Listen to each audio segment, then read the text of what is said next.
තෙරුවන් සරණයි ආදරණීය දුවේ පුතේ අදත් අපි සූදානම් වන්නේ අධ්‍යාපන පොදු සාධක පත්‍ර උසස් පෙළ විභාගයට නියමිත පුරාතන ගද්‍ය සංග්‍රහයේ එන ජාතක කතා පිළිබඳව සාකච්ඡා කරන්නට. විශේෂයෙන්ම උසස් පෙළ මගේ දරුවන්ට සිංහල 550 ජාතක පොත් වහන්සේගේ එන ජාතක කතා දෙකක් අධ්‍යයනය කරන්න තියෙනවා. ඉන්නද එක ජාතක කතාවක් අපි සාකච්ඡා කරන්නට බලාපොරොත්තු වෙන්නේ. විශේෂයෙන්ම ජාතක කතා කියලා කියන්නේ අපේ පැරණි කතා කලාවක්. ආගමික පැරණි කතා කලාවක් බුද්ධ කාලීන සමාජය ඒ වගේම ලෝතුරු බුදුරජාණන් වහන්සේගේ ආත්ම කතා මේ ජාතක කතා වලට ඇතුළත් වෙලා තිබෙනවා. ඒ නිසා ජාතක කතා වලට විශේෂයෙන්ම හිමිවන්නේ සුවිශේෂී ස්ථානයක්. ඒකට ප්‍රධාන ප්‍රමුඛම හේතුව තමයි මේ ජාතක කතා අපි බොහොම රසවත්ව කියවනවා. ආදී අපේ මුතුන් මිත්‍රව බව විශේෂයෙන්ම ජාතක කතාවක් පදනම් කරගෙන තමයි යහපත් සමාජයක් නිර්මාණය කරන්න, ගුණ සම්පන්න සමාජයක් නිර්මාණය කරන්න, දරුවෙකුට යම්කිසි දහම් උපදේශයක් දීලා නිවැරදි පුජ්‍යලියෙක් නිර්මාණය කරන්න විශේෂයෙන්ම අත්වලක් වූ කතා කලාව තමයි ජාතක කතා කියලා කියන්නේ. කුරුණෑගල යුගයේදී සිංහලට පරිවර්තනය වෙන මේ 550 ජාතක පොත් වහන්සේ එහෙමනම් මේ රටේ විශේෂයෙන්ම ජන ජීවිතය සකස් කරගන්න, ඒ වගේම ගුණ සම්පන්න ජීවිතයක් ගොඩනගා ගන්න, ආධ්‍යාත්මික ජීවිතයක් ගොඩනගා ගන්න, පුජ්‍යලයා පවින් ඈත් වෙලා යහපත් සදාචාරාත්මක ජීවිතයක් ගොඩනගා ගන්න කොහොමද යන්න ජාතක කතාවල ඇතුළත් වෙලා තිබෙනවා. ඒ නිසා දරුවනේ අපි ගොඩාක් දුරට මේ ජාතක කතා ගැන සාකච්ඡා කරන්නේ මගේ දරුවන් විශේෂයෙන් මේ ජාතක කතාවන් අධ්‍යයනය කරන්නේ ඉගෙන ගන්න, ඒ වගේම උසස් පෙළ විභාගයට යොමු වෙලා තියෙන්නේ. මගේ දුවල පුතාලාගේ ජීවිතය මේ ජාතක කතා වලින් එන මේ කතා කියවලා ඒ උපදේශාලා ඒ උපදේශ ජීවිතයට එකතු කරගෙන ලස්සන ජීවිතයක් ගොඩනගා ගන්න, ලස්සන සමාජයක් නිර්මාණය කර ගන්න තමයි එහෙමනම් මේ ජාතක කතා ඉවහල් වෙන්නේ. ඒ වගේම තමයි අපි දන්නවා ජාතක කතා යුගයෙන් යුගයට අත්වල බැඳගෙන යන කතා කලාවක්. ඒ නිසා මේ යුගයෙන් යුගයේ අත්වල බැඳගෙන යන මේ කතා කලාව සදාතනික කතා කලාවක් හැටියට විශේෂයෙන්ම යුගයෙන් යුගයේ යන ආකාරය අපට දකින්නට ලැබෙනවා. සෑම කාලයකම සර්වකාලීන අගයක් තියෙනවා මේ ජාතක කතා තුළ. ඒ සර්වකාලීනයි කියලා කියන්නේ හැම යුගයකම මින් ලබා ගන්නට තියෙන ආදර්ශ හැම කෙනෙකුටම. එදා අපේ ආදි කාලීන මුතුන් මිත්තෝ මේ ජාතක කතා අහලා කියවලා රස විඳලා ඒව තමන්ගේ බාල පරපුරට කියලා දුන්නා. මේ බාල පරපුරේ ඉන්න ඒව අනුගමනය කළා. ඒ අය වැඩි හිටියෝ වෙනකොට ඒ අය දරුවෝ හදා වඩා ගන්නකොට ඒ අයට කියලා දුන්නා. මෙන්න මේ විදිහට සර්වකාලීන අගයකින් යුක්ත කතා කලාවක් තමයි ජාතක කතා කියලා මගේ දරුවනේ කියන්නේ. ඉතින් මේ ජාතක කතා වලින් මගේ දරුවන්ට ඒවනම් ජාතක කතා දෙකක් පුතේ උසස් පෙළ විභාගයට ඇතුළත් වෙනවා. මේ ජාතක කතා දෙක ඇසුරින් අනිවාර්යයෙන්ම මගේ දරුවන්ට විභාගයට ප්‍රශ්නයක් යොමු වෙනවාමයි. ඒ නිසා දරුවනේ මේ ජාතක කතා ඉගෙන ගන්න විට අපි විශේෂයෙන්ම ජාතක කතා කරුගේ භාෂාව පිළිබඳ ජාතක කතා කරුවා යොදාගෙන තියෙන භාෂාවේ සුවිශේෂී ලක්ෂණ අපි ඉගෙන ගන්න ඕනේ. ජාතක කතාවේ භාෂා ශෛලිය පිළිබඳව අපි ඉගෙන ගන්න ඕනේ.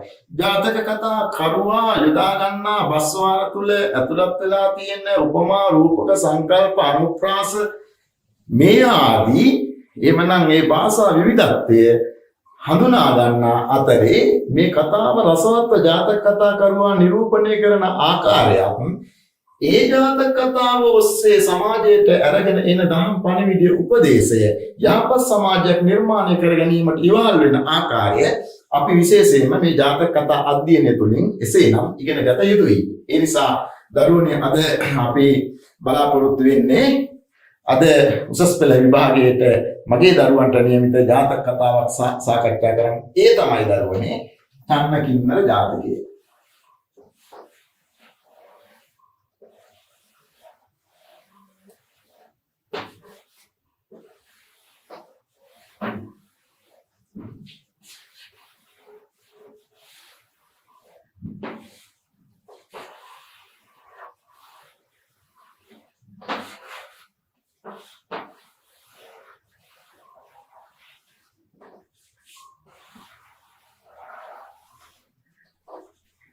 චන්න කින්නර ජාතකය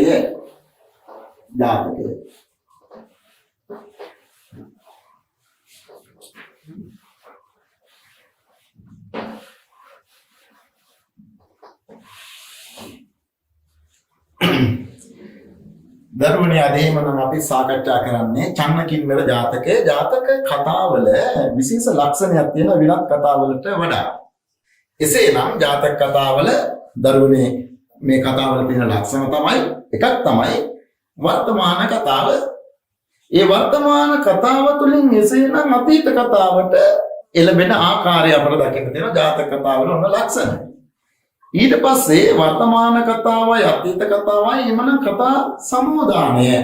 මේ කතා දෙක මේ නිසා මේ හේතු මත මේ විදියටයි මේ ආත්ම දෙකේම මේ සිදුවීම් ටික සිදුුනේ ඒ මෙන්න මේ අයමයි කියන එමනම් අර පූර්වාපර සංදි ගැලපීමක් ජාතක කතා තුළ අපට දකින්න තියෙනවා. ඉතින් ජාතක කතාවල විශේෂ ලක්ෂණයක් ඒක. ජාතක කතා කරුවා භාවිතා කරන්නේද විවාරික භාෂාවයි. දරුවනේ විවාරික භාෂාව කියලා කියන්නේ මේ අපි කතා කරන භාෂ. එසේනම් එදා කුරුණෑගල අවදියේ කතා කරන ලද බස ගැමි බස විවාරික භාෂාව ජාතක කතාව තුළ ඇතුළත් වෙනවා. ඒ ජාතක කතාව තුළ ඇතුළත් විවාරික භාෂාවේවත් ගැමි බස්වාර මෙන්ම ගැමි වදන් ඒ වගේ ප්‍රස්තා පිරුළු සංකේත උපමා මේ සෑම සියලු දෙයක් මත ජාතක කතා කරුවා සුකීය ජාතක කතාව තුළ භාවිතා කරනු ලබනවා. ඇතැම් ජාතක කතා ඒ වගේම ජාතක කතා සන්දර්භයේ ජාතක කතා ශෛලිය ගත්තගෙන් පස්සේ ජාතක කතා ඇතැම් අවස්ථාවලදී අපිට කාව්‍යාත්මක මගක් ඒ තරම්ම විචිත්‍රවත්ව ජාතක කතා කරුවා බසහසුරු වන ආකාරයේද මේ ජාතක කතා තුළ දක්නට ලැබෙනවා. දරුවනේ එසේනම් අපි දැන් සූදානම් වෙන්නේ චන්න කින්නර ජාතක කතාව සාකච්ඡා කරන්නට. දරුවනේ මේ චන්න කින්නර කියන මේ ජාතකය ගත්තගෙන් පස්සේ මේකෙන් උගන්වන්නේ මේකෙන් විස්තර කරන්නේ මේකෙන් පැහැදිලි කරන්නේ මගේ දරුවෝ දැනගන්න ඕන ප්‍රතිභක්තිය පිළිබඳව. ප්‍රතිභක්තිය නෝ ප්‍රතිඋතා ධර්මයේ පිළිබඳවයි සාකච්ඡා කරන්නේ. එතකොට මගේ දරුවන් දන්නවා ප්‍රතිභක්තිය කියන්නේ ස්ත්‍රියකට මොනතරම් ඉතාමත්ම වැදගත් දෙයක්ද. ඒ මොනතරම් ආභරණයක්ද. ඒ නිසා ස්ත්‍රියකගේ අගය ස්ත්‍රියකගේ වටිනාකම වඩාත් වැඩි වෙන්නේ මේ ප්‍රතිභක්තිය සුරක්ෂිත කරන තරමට ආරක්ෂා කරන තරමටයි. ප්‍රතිභක්තියේවත් ප්‍රතිඋතා ධර්මයේ ආරක්ෂා කරනකොට දෙවියන් පවා දරුවනේ ආශිර්වාද කරනවා මේ ස්ත්‍රියට. ඒ ස්ත්‍රිය සුරක්ෂිත කරනවා රැකවරණය සලසලා දෙනවා. ඒ නිසා නිවැරදි ජීවිතයක් ස්ත්‍රියකගේ ආරක්ෂා කරගන්නට ඇය ප්‍රතිඋතා ධර්මයේ ආරක්ෂා කරන්නට ඕන. ප්‍රතිවත රකින්නට ඕන. ප්‍රතිඋතා ධර්මයේ ඇති වැදගත්කම එසේ නැත්නම් ප්‍රතිවත රැකීමේ සුරක්ෂිත කිරීමේ ස්ත්‍රියක් එහි ඇති වැදගත්කම විශේෂයෙන්ම අපි දන්නවා බෞද්ධ දර්ශනය ගත්තයින් පස්සේ බුදුදහම තුළ සිඟාලෝවාද වගේ සූත්‍ර තුන පවා පැහැදිලි කරලා තියෙනවා ස්ත්‍රියගේ තියෙන වැදගත්කම ප්‍රතිඋතා ධර්මයේ සුරක්ෂිත කිරීමේ ආරක්ෂා කිරීමේ ඉගැන්වීම කොතෙකුත් අපට බෞද්ධ සාහිත්‍ය තුළ කතා වස්තු තුළ අපට දකින්නට ලැබෙනවා. ඒ නිසා වර්තමාන කතාව බිම්බා දේවිය යසෝදරා දේවිය පිළිබඳවයි සඳහන් වෙන්නේ. ජාතක කතා කරුවා බිම්බා දේවියවත් යසෝදරා දේවියගේ ජීවිතයේ පිවිතුරු ජීවිතයේ පිළිබඳව මෙහි අතුලත් කොට තිබෙනවා. අපි දන්නවා අපි ලෝතර බුදුරජාණන් වහන්සේ සාරා සංකේ කල්පලක්ෂයක් මුළුල්ලේ පෙරමුදා පුරාගෙන එන සසර ගමන තුසිත දෙව්ලොව ආදී වශයෙන් උපත ලබාගෙන ආපහු නැවත මනුලෝකේ උපත ලබා ගැනීමෙන් සුද්ධෝදන මහරජතුමාට දාව ඉපදෙලා සිද්ධාර්ථ කුමරු නමින් උපත ලබා ගන්නවා. මේ සිද්ධාර්ථ කුමරුන් විශේෂයෙන්ම යසෝදරා දේවිය විවාහ කරගන්නවා. යසෝදරා දේවිය විවාහ කරගන්නා සිද්ධාර්ථ කුමරුන් අපි දන්නවා වයස අවුරුදු 16 දී මහබි නික්මන් කරනවා. මේ මහබි නික්මන් කරනවා. එසේ නැතිනම් මහබි නික්මන කියලා කියන්නේ කීකී අතහැරලා දාලා යනවා. යසෝදරා දේවිය සහ රාහුල කුමරා එහෙමනම් අතහැරලා අභිනිෂ්ක්‍රමණය කරන ආකාරය අපට දකින්නට ලැබෙනවා. එසේ අභිනිෂ්ක්‍රමණය කරලා විශේෂයෙන්ම අවුරුදු 6ක් දුෂ්කරක්‍රියාසමයක් ගත කරලා ඉන්පසු උතුම් බුද්ධත්වයට පත් වෙන ආකාරය අපට දකින්න තියෙනවා. දැන් බුද්ධත්වයට පත් වුණ අපේ ලෝතර බුදුරජාණන් වහන්සේ විශේෂයෙන්ම කිඹුල්වත් පුරයට වැඩම කරනවා කාළුදායි ඇමතියාගේ ආරාධනාවෙන්. කාළුදායි ඇමතියාගේ ආරාධනාවෙන් කිඹුල්වතට වැඩම කළාට පස්සේ සුද්ධෝදන මහරජතුමා මාලිගාව තුල දානය පිළිසකර කරනවා ලෝතර බුදුරජාණන් වහන්සේ ඇතුළු මහා සංඝරට. බුදුරජාණන් වහන්සේ ඇතුළු මහා සංඝරුවන්ට දන් පිළිගන්නවා. අවසානයේ සුදුවුන් මහරජතුමා ලෝතර බුදුරජාණන් වහන්සේ බුදු පුතුණුවන් සමග යසෝදරා දේවිය සිටින කුටිය වෙත යන ආකාරයේ ජාතක කතාව තුළ අපට දකින්න ලැබෙනවා. ලෝතර බුදුරජාණන් වහන්සේ යසෝදරා දේවිය හමුවට ගියාගෙන් පස්සේ සුද්ධෝදන මහරජු තම පුතුන් ලෝතර බුදුරජාණන් වහන්සේ යසෝදරා දේවිය සමීපයට ගියාට පසු යසෝදරා දේවිය මේ වෙනකොට මහා දුකින් සිටියේ, මහා කනස්සල්ලකින් සිටියේ. අවුරුදු 6කටත් වඩා ස්වාමියා නැති දුකින් ශෝකයෙන් තවිතවි හිටියේ.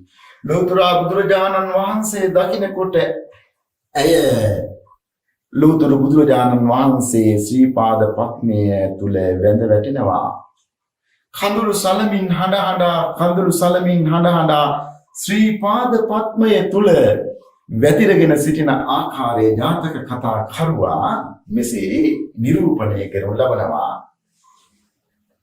එම්බා දේවීන් වහන්සේද බුදුන්ගේ ශ්‍රී පාදයේ ජංගා පරියන්තය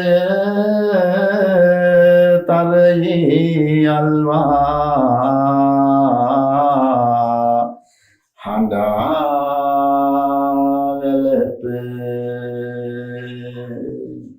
යසෝදරා දේවිය එසේනම් බුදුරජාණන් වහන්සේගේ ශ්‍රී පාද පත්මයේ වැතිරගෙන ලෝතර බුදුරජාණන් වහන්සේගේ ශ්‍රී පාද පත්මය අල්ලාගෙන ඒ ජංගා පරියන්තය අල්ලාගෙන හඬන ආකාරයේ ජාතක කතා කරුවා ඉතාමත්ම රසවත් මැනවින් නිරූපණය කරන ආකාරය ශ්‍රාවකයින්ට ඒ අවස්ථාව දැනෙන හැඟෙන අවස්ථාවක් මෙන් නිරූපණය කරන ආකාරය මේ තුල අපට දක්නට ලැබෙනවා. මේදී ළඟ සිටින සුදවුන් මහරජතුමා යෙලනිය මෙසේ ලෝතර බුදුරජාණන් වහන්සේගේ ශ්‍රී පාද පත්මය සිප වැළඳගෙන හඬන මේ මොහොත තුල සුද්ධෝදන මහරජතුමා ප්‍රකාශ කරනවා ලෝතර බුදු පුතුණුවනි මේ යසෝදරා දේවිය ඔබ වෙනුවෙන් අනන්ත අප්‍රමාණ ඔබ නැති දුකින් සොයින් කටයුතු කළා. ඔබ නැති දුකින් හඬ වැළපෙමින් සිටියේ. ඔබ කසාවත් පොරවන බව අසා ඇයද කසාවත් හදින්නට පටන් ගත්තා. ඔබ එක් වේලක් ආහාර ගන්නා බව අසා ඇය එක් වේලක් ආහාර ගන්නට පටන් ගත්තා. බොහෝ පඳුරු අරගෙන එන රජවරු ඇයව සරණ පාවා ගන්නට එනකොට ඇය ඒ සියල්ලක්ම ප්‍රතික්ෂේප කරලා වැන්දගුවක්සේ ඔබ වෙනුවෙන්ම ස්වාමීනි කටයුතු කළා. මේ විදියට එසේනම් රජතුමා විසින් තම බුදුරජාණන් වහන්සේට ඒ ප්‍රකාශ කරන අවස්ථාව ඊ타ත්ම හෘදග්‍රාහී අවස්ථාවක්. ඒ ඊ타ත්ම සංවේදී වූ තවත් එක් අවස්ථාවක්. ඒ අවස්ථාව ඊරණියගේ ඒ ගුණ ප්‍රකාශ කරන අවස්ථාව ජාතක කතා කරුවා මැනවින් මෙසේ නිරූපණය කරනු ලබනවා. සුන්දෝදන රජුරුවන් වහන්සේද බිම්බා දේවින්ගේ ගුණ කියමින් ස්වාමීනි මාගේ යෙලිතුම නුඹ කෙරෙහි සෙනෙහෙන් මා බිනික්මන් කොට කසාවස්තරයක් පෙරවිය යනු අසා තුමු අංග රාග නොගැල්ලූ විරුය නුඹ වහන්සේ කවේලේ වළඳති අසා තුමුද ඒක භක්තයෙන් යැපෙන්නා තවද නුඹ වහන්සේ මහාන වූ භවය අසා සෙසු රජුරුවන් වූ පඳුරු නොගෙන නුඹ වහන්සේ කෙරෙහි සෙනෙහින් වැන්ද බූව ජීවත් වූයේ ඊතා ආසංචර්යයයි. මෙසේ සුද්ධෝදන මහරජතුමා තම ලෝතුරු බුදුරජාණන් වහන්සේට යසෝදරා දේවියගේ මේ ආකාරයෙන් ගුණධර්ම වර්ණනා කරනකොට එගේ තිබුණු ස්වාමි භක්තිය පිළිබඳව බුදුරජාණන් වහන්සේට කෙතෙක්ද යන්න විග්‍රහ කරනකොට විස්තර කරනකොට මේ වෙනකොට ලෝතුරා බුදුරජාණන් වහන්සේ එසේනම් රජතුමාට පිය රජතුමාට දැන් පැහැදිලි කරන්නට සූදානම් වෙනවා මේ යසෝදරා රජතුමනි මේ ආත්මයේ පමණක් නෙවෙයි. ඇය මීට පෙරත් ත්‍රිසංගත ආත්මවලදී මා සමගම එකට රැඳී සිටියා. ඇය කිසිම දවසක තමන්ගේ ප්‍රතිපත්තිය කඩාගෙන නැති කරගෙන කටයුතු කළේ නැහැ. ඇය ඒ තරම්ම පෙර ආත්මවලදී ස්වාමි භක්තියෙන් යුක්තයි, ප්‍රතිපත්තියෙන් යුක්තයි, ප්‍රතිඋතා ධර්මය ආරක්ෂා කළ ඇය ඊ타ත්ම ගුණවන්ත කාන්තාවක් ආත්මය මා සමග එන එසේනම් දැන් වර්තමාන කතාවෙන් අතීත කතාවට ඒ අතීත කතාව ගෙනහැර දක්වන්නට එසේනම් රජතුමාට ඒ විස්තර කරන්නට පැහැදිලි කරන්නට ඒ ඔස්සේ යසෝදරා දේවියගේ ගුණ බිම්බා දේවියගේ ගුණ විස්තර කරන්නට ලෝතුරා බුදුරජාණන් වහන්සේ ඒ අතීත කතාව ගෙනහැර දැක්වීමට එසේනම් දැන් සූදානම් වෙනවා. වර්තමාන කතාවෙන් අතීත කතාව ගෙනහැර දැක්වීමට එසේනම් දැන් මේ වෙනකොට බුදුරජාණන් වහන්සේ රජතුමාට විස්තර කිරීමට සූදානම් වෙනවා. එය ජාතක කතා කරුවා මේ ආකාරයෙන් දක්වනවා. බලන්න ජාතක කතා කරුවා ඒ ගෙනහැර දක්වන ආකාරය. පෙර ගිය දවස තිරිසන් යෝනියේ පිද පවා මා කෙරෙහි සෙනෙහෙන් ප්‍රාර්ථනා නොකළ බව වේදයි. එසේනම් පෙර ගිය දවස එදා ඈත අතීතයේ වෙනත් ආත්ම භවවල තිරිසන් යෝනිවල ඉපදිලා ඇය මා හැර වෙන කිසිම කෙනෙක් ප්‍රාර්ථනා කළේ නැහැ. එතකොට මේ කතාව බලන්න ගෙනහැර දක්වන ආකාරයේ ජාතක කතා කරුවා රසවත්ව නිරූපණය කරන ආකාරය මේ ආකාරයෙන් අපට දක්නට ලැබෙනවා.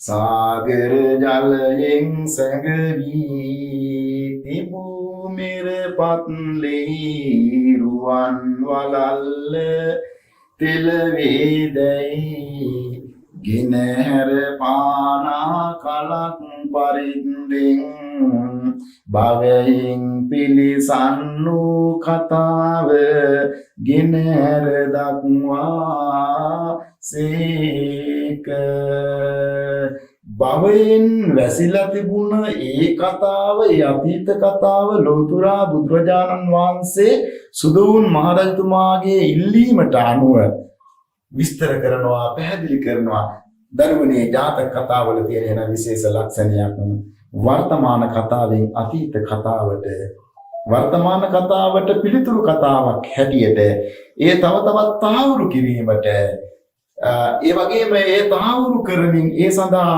සනිදර්ශන සැපයීම සඳහා ගෙනහැර දක්වන කතාවක් හැටියට මෙන් අතීත කතාව ගෙනහැර දක්වන ආකාරය අපට දක්නට ලැබෙනවා. සාගර ජලයෙන් සැඟවී තිබූ මෙර පත්ලේ රුවන් වලල්ල තෙලවේද ගෙනහැර පානා කලක් පරිද්දෙන් බලන්න ජාතක කතා කරුවා යොදා ගන්නා මේ අපූර්ව භාෂාව කොච්චර ලස්සනද යන්න අපට මේදී පැහැදිලි වෙනවා.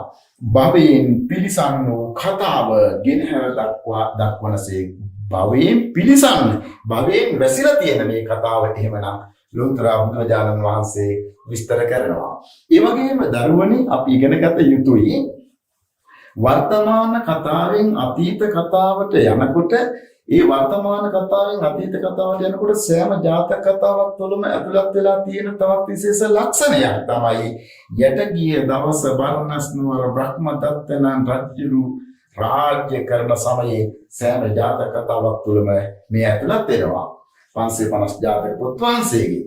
ඒ නිසා වර්තමාන කතාවෙන් දැන් අතීත කතාවට යනවා මේ චන්න කින්න ජාතකයට යනකොට ලෝතර බුදුරජාණන් වහන්සේ එය එසේනම් විස්තර කරන ආකාරය ජාතක කතා කරුවා මනවින් නිරූපණය කරනවා මෙලෙස යට ගිය දවස බරණැස් නුවර බ්‍රහ්මදත්ත නම් රජුරු කෙනෙක් රාජ්‍ය කරන කල්හි පිරූ පාරමිතා ඇති මා බෝසත් හිමාලය වනයේ සඳ කිඳුරු යෝනියේ උපන ඕගේ අඹුව චන්ද්‍රා නමි මොදෙදෙනාම රිදී පර්වතයේ වෙසේති. යට ගිය දවසේ බ්‍රහ්මදත්ත නම් රජ කෙනෙක් රාජ්‍ය කරන කාලේ පිරූ පාරමිතා ඇති අපමා බෝසතාණන් වහන්සේ එසේනම් හිමාල වනයේ සඳ කිඳුරු යෝනියක උපත ලබා ගන්නවා සඳ කිඳුරෙකු ලෙසින්. මේ සඳ කිඳුරාගේ අඹුව චන්ද්‍රානම් වූවා. මේ දෙදෙනාම සඳ කිඳුරා සහ සඳ කිඳුරිය බෝසත් සඳ කිඳුරා සහ සඳ කිඳුරිය බොහෝම කෙලිලොලින් බොහොම සන්තෝෂයෙන් සතුටින් ජීවත් වුණා. සඳ කින්නරාවියන් ගත්තයින් පස්සේ කිඳුරාවියන් ගත්තයින් පස්සේ මොවුන් ලෝකේ ඉතාමත්ම ලස්සන පිරිසක්. ඔවුන් ගී ගයමින් නටමින් වයමින් බොහෝම කෙලිදොල් විය බොහොම සන්තෝෂයෙන් සතුටින් තමයි ජීවත් වෙන්නේ. මේ අය හිමාලයේ පරිසරමින් හිමාල වන පෙත තුල ඉතාමත්ම ලස්සනට රමණීයත්වයෙන් ගී ගයමින් නටමින් බොහොම විනෝදකාමීව ඉන්න පිරිසක් බවට පත් වුණා. සඳ කිඳුරා සහ සඳ කිඳුරිය මේ රිදී පර්වතයේ හිමාල වනයේ රිදී පර්වතයේ මේ දෙදෙනා සාර මාසයක් පමණ වර්ෂා කාලයට රම් ගුහාවේ එහෙමත් නැත්නම් රිදී පර්වතයට වෙලා ඉන්න අතරේ විශේෂයෙන්ම ග්‍රීස්ම කාලයේ එනකොට ඒ ළඟ තියෙන ඒ පර්වතයේ ආසන්නයේ රිදී පර්වතයේ ආසන්නයේ තියෙන ගඟට බැහැලා හොයට බැහැලා මේ දෙදෙනා ඒ ග්‍රීස්ම ඍතුව තුල ඒ ගන්තෙරට ඇවිල්ලා ගන්තෙර තුල ඉඳගෙන ගී කියමින් නටමින් මල් නෙලමින් ඒ වගේම සඳුන් ආදී ආලේප තුලින් තමන්ගේ ඇඟ දවටාගෙන සරසාගෙන ලස්සන්ට ගී කියා නටමින් නාමින් ඔවුන් කාලය ගත කළා. එසේනම් එය ජාතක කතා කරුවා ඉතාමත්ම කලාත්මකව මැනවින් මේ ජාතක කතාව තුළ නිරූපණය කරන අතරේ මෙන්න මේ අතරේ සිදුවෙන විශේෂම සිදුවීම තමයි බ්‍රහ්මදත්ත කියන මහරජතුමා බ්‍රහ්මදත්ත රජතුමා මේ වෙනකොට දරුවනේ සූදානම් වෙනවා තමන්ගේ රාජ්‍ය අමාත්‍ය මණ්ඩලයට බාර දීලා රජතුමා දැන් නික්මෙනවා රාජ මාලිගාවෙන් නික්මලා මේ කියන හිමාල වනයේට පර්වතයට එනවා හිමාල වනයේට පර්වතයට ඇවිල්ලා මුවන් මරමින් මුවන් පුච්චා කමින් මේ විදිහට ජීවත් වෙන අතරේ ක්‍රමානුකූලව හිමින් එසේනම් මෙන්න මේ සඳ කිඳුරු යුවල ජීවත් වෙන මේ පරිශ්‍රයට හිමගිරි පර්වතයට එසේ නැතිනම් හිමාල පර්වතයට ඒ වගේම ඒ රිදී පර්වතය පාමුල මේ අවට සැරිසරන්නට පටන් ගන්නවා රජු මේ ජාතක කතාව තුළ දරුවනේ රජතුමා එනකොට විශේෂයෙන්ම අපි දැනගන්න ඕනේ කළු දෑ පිළි දෙකක් ඇඳගෙන කළු දෑ පිළි දෙකක් ඇඳගෙන ඒ කියන්නේ වැද්දෙකුගේ ස්වභාවය ගන්න ඕන නිසා රජ මේ ස්මාරක කරපු බවයි මේ තුනෙන් කියවෙන්නේ ගන්නවා දුන්න ගන්නවා මුගුර ගන්නවා ඒ වගේම අඩයටිය ගන්නවා කඩුව ගන්නවා පාරා වලල්ල කියන මෙන්න මේ පංචායුධ ටිකක් රැගෙන තමයි දැන් ඇවිල්ලා මේ හිමාල පර්වතයේ මේ විදිහට මුවන් මරමින් ජීවත් වෙන්නේ. මේ ආකාරයෙන් ජීවත් වෙන අතරේ ක්‍රමානුකූලව මේ සඳ කිඳුරා සහ සඳ කිඳුරිය පසුවෙන මේ සුන්දර පරිශ්‍රයට එසේත් නැතිනම් මේ ගඟ ආසන්නයට පැමිණෙන ආකාරයේ ජාතක කතා කරුවා නැනවි එය නිරූපණය කොට තිබෙනවා මේ අයුරින් අපට දක්නට ලැබෙනවා. ඒරිදී පව්වේ වසන්නා වූ සඳ කිඳුරෝද වැසිසාර මස පර්වතයෙන් නොබැස ඉඳිති. හැබැයි මේ වෙනකොට අර පර්වතයෙන් බහින්න නැතුව මේ රිදී පර්වතයේ වසන්නා වූ සඳ කිඳුරෝ වැසිසාර මස පර්වතයෙන් නොබැස ඉඳිති. හැබැයි පර්වතයෙන් බහින්නේ නැහැ. ගිම්සාර මසේ පර්වත පාදයෙහි ඇවිදිති. ගිම්මාන කාලයේ නම් ග්‍රීස්ම කාලයේසේ නම් අර පර්වතයෙන් බැහැලා මේ පර්වත පාදයේ දැන් මේ සඳ කිඳුරා සහ සඳ කිඳුරිය ඇවිදින්නට පටන් ගත්තා.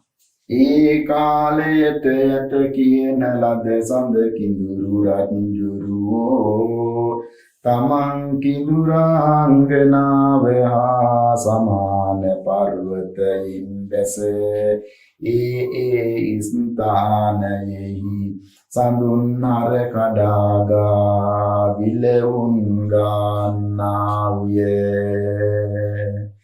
එනම් මේ ග්‍රීස්ම කාලයේ ගන්තරට පැමිණෙන සඳ කිඳුරිය ඒ සඳුන් ආදිය කඩාගෙන එහි තියෙන ඒ සුවඳ විලවුන් ගාගෙන ඕම් දෙදෙනා සන්තෝෂයෙන් සතුටින් සැරිසරන ආකාරය අපට මේ තුල දක්නට ලැබෙනවා. ඒ විතරක් නෙවෙයි වසුකුල ලග් පිඹිමින් කිය කියා කුසුමාසන මස්තකේ උන් කල්ලි කින්නරාංගනා මාරි මල්දම් බඳු මොලොක් අත් නැමීමෙන් හෙලීමෙන් නුදුරු තැන්නේ සිට කිය කියා විසිතුරු නැටීමක් නටන්නට පටන් ගත්ද.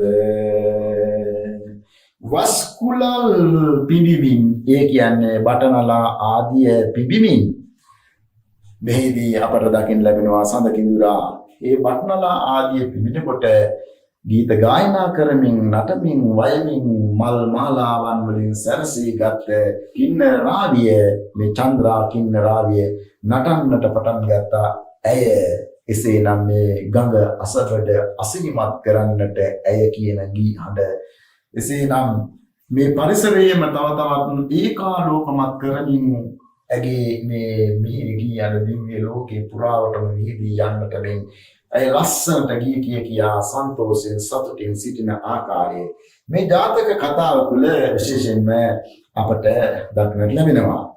මේ අතරේ මුව දඩේ මේ පැමිණුණ අර බ්‍රහ්මදත්ත රජතුමා සඳ කිඳුරා සහ සඳ කිඳුරිය සිටින ආකාරය දැක්කට පස්සේ මවිතයටපත් වෙනවා. සඳ කිඳුරියගේ රූපය දැකලා ලස්සනයි. ඒ තරම් මේ කුමරිය මම සන්තක කරගන්න ඕනේ, මාගේ පාද පරිචාරිකාව බවට බිරිඳ බවට පත් කරගන්න ඕන කියලා හිතන.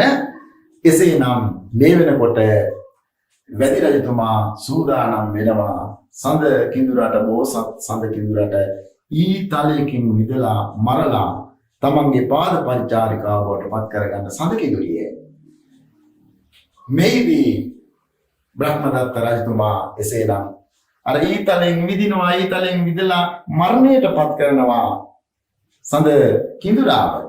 සඳ කිඳුරාගේ හදවත පසාරු කරගෙන ඊතලයේ යන අතරේ එසේ ඊතලයේ පසාරු කරගෙන ගියාගෙන් පස්සේ බිම වැටෙන සඳ කිඳුරා බොහෝම ශෝකයට දුකටපත් වෙනවා. සඳ කිඳුරාගේ ඇස්වලට නෙතට කඳුළු එනවා. එක පැත්තකින් වේදනාව, අනිත් පැත්තෙන් සඳ කිඳුරා කල්පනා කරනවා මාව මිය යෑමෙන් යම් කිසි දවසක මේ වනාන්තරයේ සින්දු කියා ගීත කියා නටමින් යන මගේ සඳ කිඳුරිය කවදා හරි මහා දුකකටපත් වෙයි.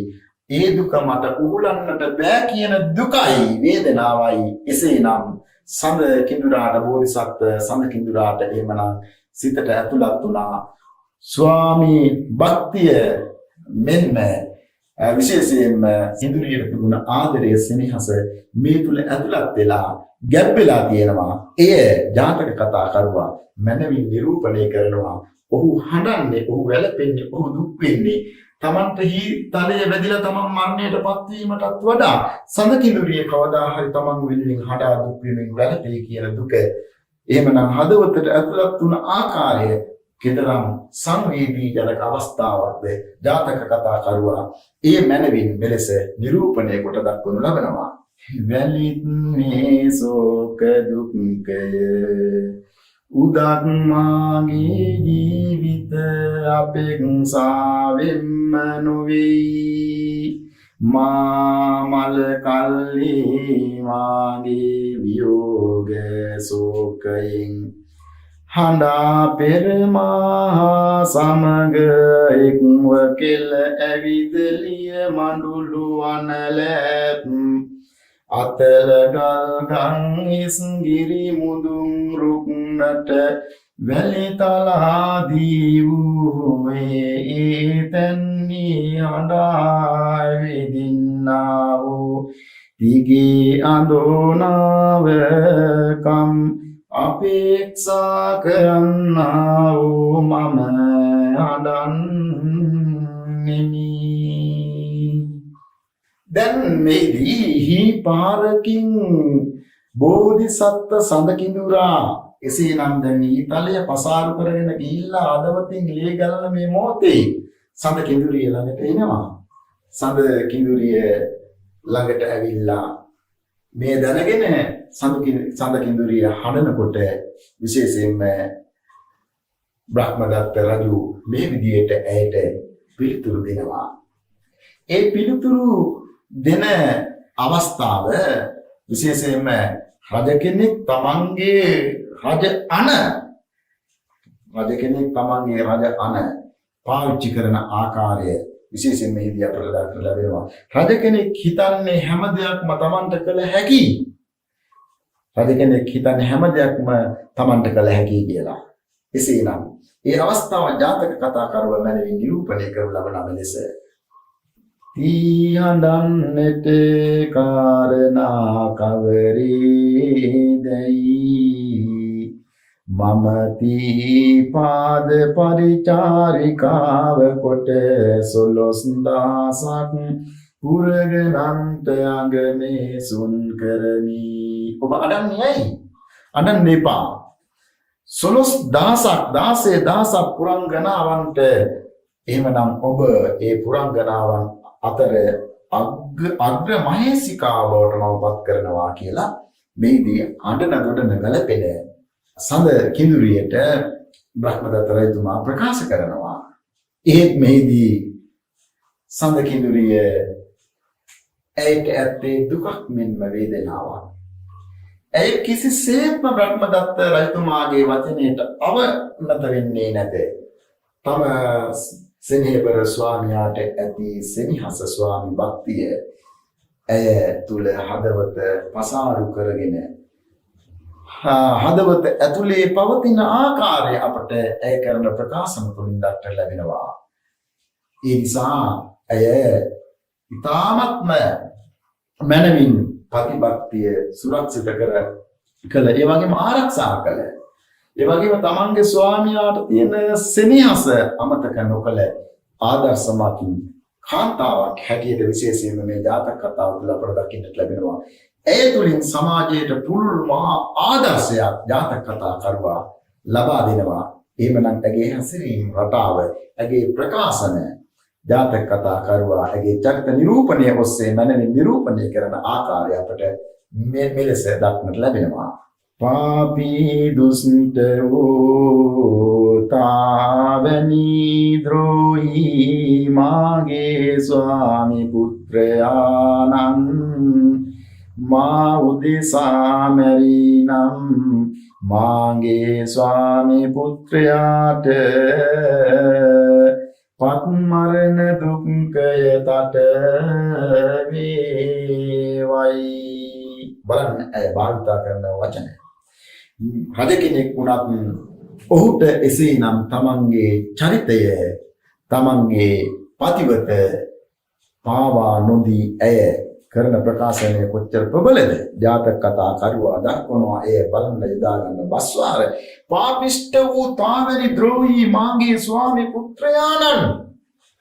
එනං කියනවා පාපිෂ්ඨ වූ තාවනි ද්‍රෝහී, ඔබ පාපිෂ්ඨේ, ඔබ ද්‍රෝහී වුණ කෙනෙක්. මාගේ ස්වාමි පුත්‍රයාණන් මා උදෙසා, මගේ ස්වාමි පුත්‍රයා මම ඔබ ලබා ගන්න මරලා දැම්මනම් එහිදී ඔබ වැරදි ඒ දුෂ්ට ක්‍රියාවක් ඔබ කළ. බලන්න ඇය කිසිම බියක් ශෝකයක් නැතුව ආත්ම විශ්වාසයේ ඇයට තියෙන ආත්ම විශ්වාසය සේනම් ආත්ම විශ්වාසයෙන් යුක්ත නොබියව අභියෝග හමුවේ මුහුණ දෙන චරිතයක් හැටියට අපට මෙහිදී දක්නට ලැබෙනවා.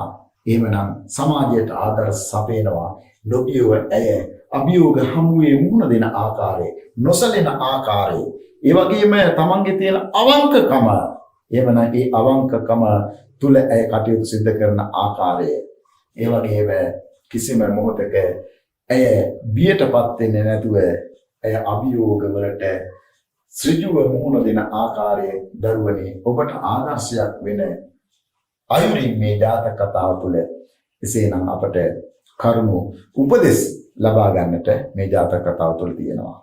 බලන්න ඇය තවදුරටත් කියන ප්‍රකාශන.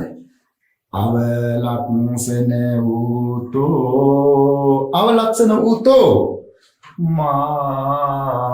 මානිසා නිරපරාධ වූ මාගේ සමනා මැරීද. වරදක් කළේ නැති මගේ සමන ස්වාමියා ඔබ මානිසා මාව ලබා ගන්න මේ තරම් හොඳ මගේ ස්වාමියා ඔබ මරලා දැම්මද?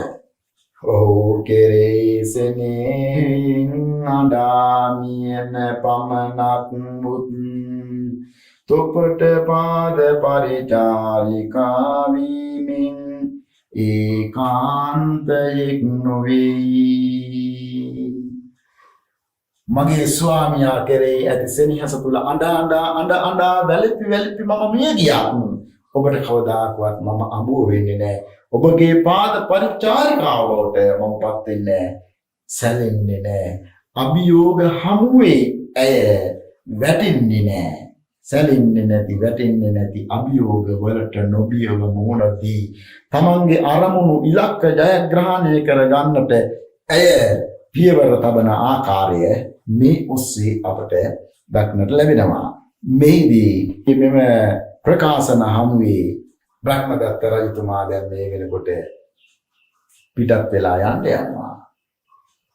දෝෂාරෝපණය මැද ඔහු පිටත් වෙලා යන අතරේ දැන් සඳ කිඳුරිය මේ වෙනකොට තමන්ගේ ස්වාමියා සඳ කිඳුරා බෝධිසත්ව සඳ කිඳුරා ළඟට ඇවිල්ලා ඔහුගේ ලයට හදවතට දෑත තියාගෙන ඇය බලනවා ඔහු මරණයටපත් වෙලාද කියලා. හදවත තාමත් ගැහෙන ස්වභාවයේ ඇයට මේදී සැලිසැලි ඒ හදවත පවතින ආකාරය ඇගේ හදවතට දැනෙනවා. ඇය මේදී මහා දුකින් හඬමින් වැළපෙමින් තමන්ගේ දුක දෙවියන්ට කියනවා, අනේ දෙවියනේ ඔබවත් නැතිද මේ විපතින් අපිව බේරා ගන්නට, මගේ ස්වාමියා බේරා ගන්නට. දරුවනේ සාමාන්‍ය ස්වභාවය තමයි ඕනෑම විපතක් කරදරයක් කෙනෙකුට අපිට පිහිටක් නැති වෙනකොට අපි දෙවියන්ගෙන් පවා පිහිට ප්‍රාර්ථනා කරනවා. එසේනම් ඇයිද තමන්ගේ අසරණකම දෙවියන්ට කියන ආකාරය අපට මේ ජාතක කතාව තුළ ඊළඟට දක්නට ලැබෙනවා. කිමෙක් දෝ මෙලෝ රක්නා වූ දෙවියෝ නැත්ම දෝයි හඬා දුකින් දෙවියන්ට උජ්ජායනා කොට හැඬුව. කිමෙක්ද මේ ලෝකයේ දෙවි කෙනෙක් නැද්ද? ඇය මහඬින් උජ්ජායනා කරනවා, දෙවියන්ට යාඥා කරනවා, දෙවියන්ට කියා සිටනවා, දෙවියන්ට ඉල්ලීම් කරනවා, උජ්ජායනා කරනවා. මගේ මේ දුක බලන්න ස්වාමියාගේ, මේ ස්වාමියාගේ දුක දකින්න බලන්න දෙවි කෙනෙක්වත් මේ ලෝකේ නැද්ද යනුවෙන් ඇය ප්‍රශ්න කරන ආකාරය අපට මේ තුල දක්නට ලැබෙනවා. ඇගේ විලාපය අහන දෙව්පුරයේ දෙවිවරු ඒ දෙවියන්ගේ සක්‍ර මහා දෙවියන්ට ඇගේ මේ විලාපය ඇහෙනකොට සක්‍ර දේවේන්ද්‍රයාගේ පණ්ඩු කම්බල සෛලාසනය උණු වෙනවා. දෙවියන් මනුලොව දෙස බලනකොට පේනවා තමන්ගේ ස්වාමියා වෙනුවෙන් හඬා වැළපෙන ආකාරය.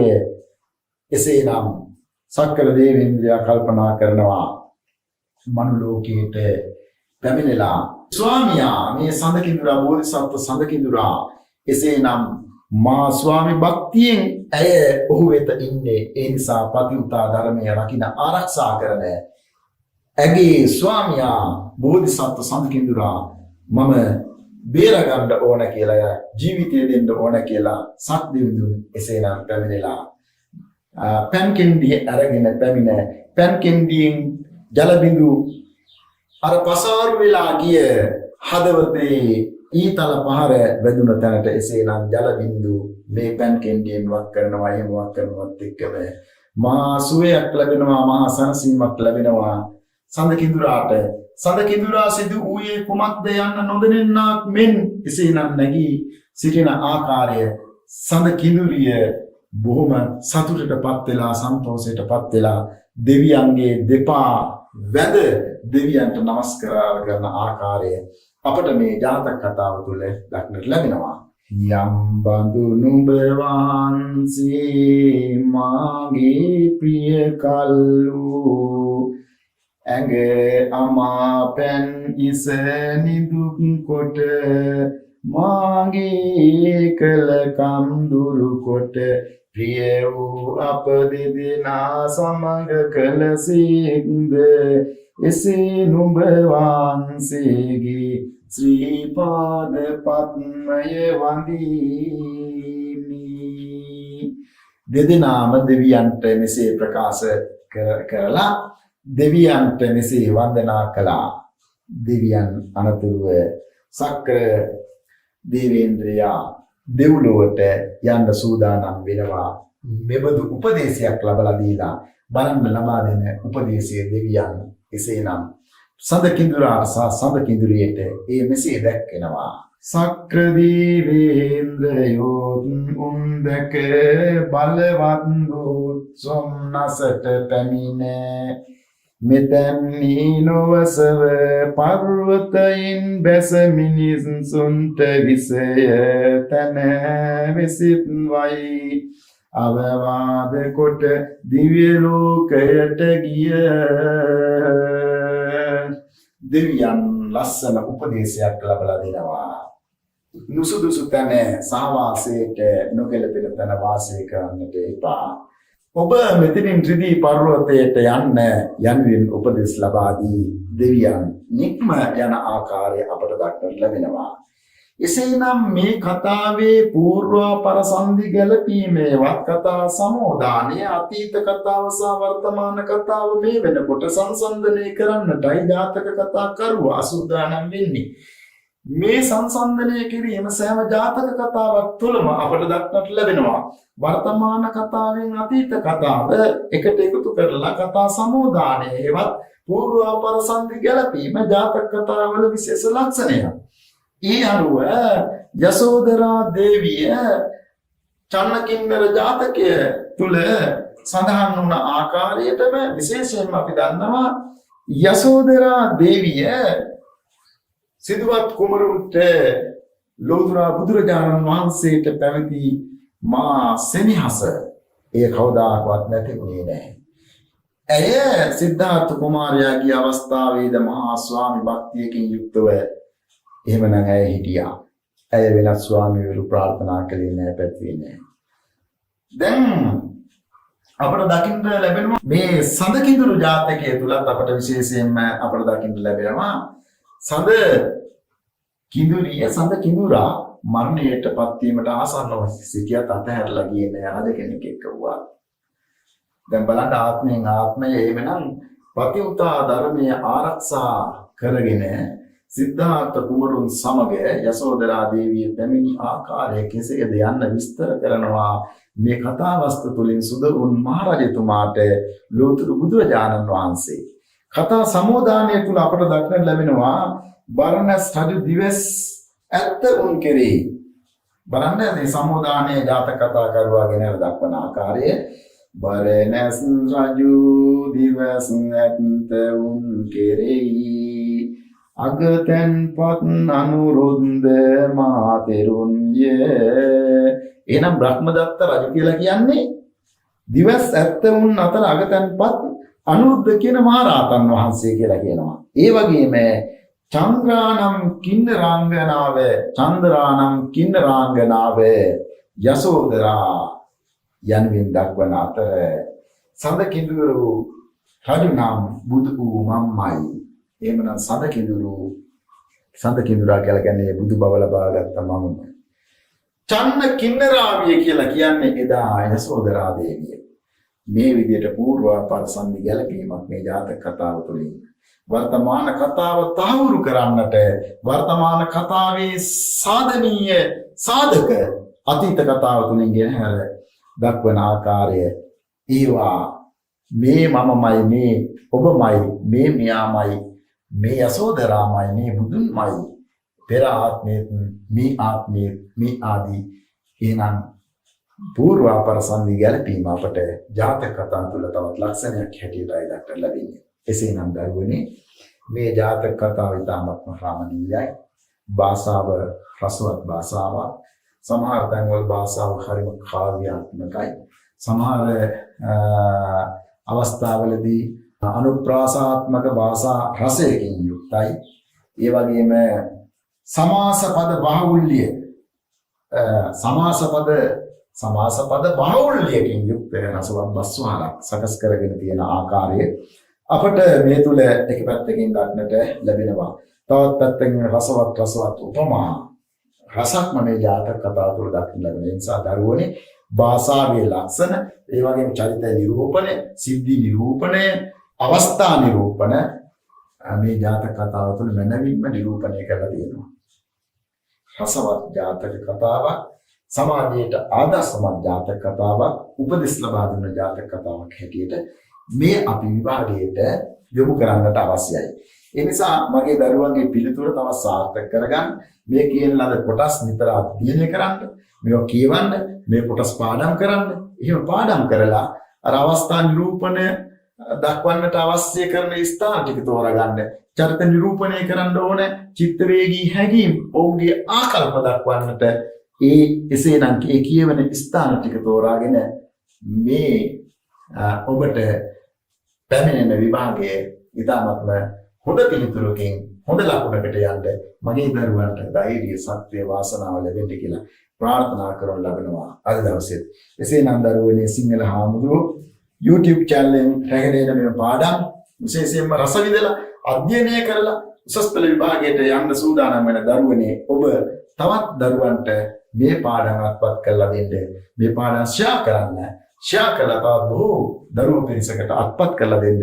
එයත් මා පිනක් බවට පත් වෙනවා. එසේනම් අද සිංහනාම්දුර YouTube channel එකත් සමග රැඳී සිටියේ මගේ ආදරණීය දරුවන්ට ගුරුවරු සියලු දෙනාටම ඒ වගේම ආදරණීය දෙමව්පියන් ඇතුළු හිත මිත්‍රාදීන් හැම දෙනාටම තුන්රුවන්ගේ ආශිර්වාදය ප්‍රාර්ථනා කරනවා. හැම දෙනාටම පිරුවන් සරණයි.